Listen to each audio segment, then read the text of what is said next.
In this video, I'm going to demonstrate how to use the new envelope generator to further customize your performance. I'll go over the controls briefly while walking you through two examples. First, I'll show you how to animate a logo so it slides in from the left and then exits on the right whenever you trigger it. Let's open up the layer properties and take a look. With the cell selected, I can see its properties.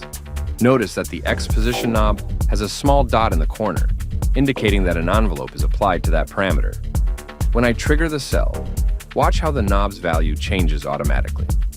Right-clicking the knob and selecting Edit Envelope, or simply double-clicking it, opens the envelope editor. Triggering the cell now shows the envelope in action.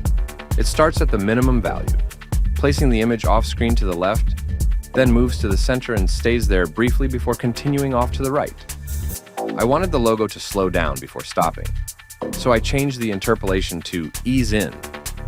I did this by right-clicking on the keyframe, selecting Ease In, and then adjusting the handle.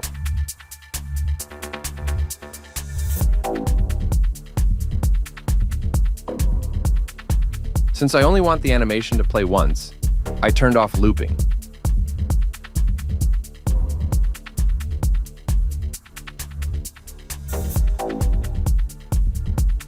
Now, in the second example, I have an effect with an envelope that creates a rhythmic pulse. When I trigger the cell, the effect animates in sync with the beat.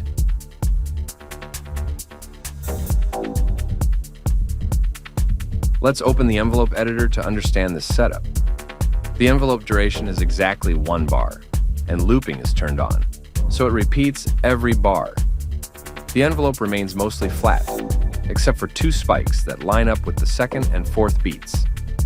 These spikes make the effects stand out more on those beats, creating a pulsing rhythm that complements the music. I have sync to master clock enabled, so the envelope's timing is tied to the master clock rather than the cell's trigger time.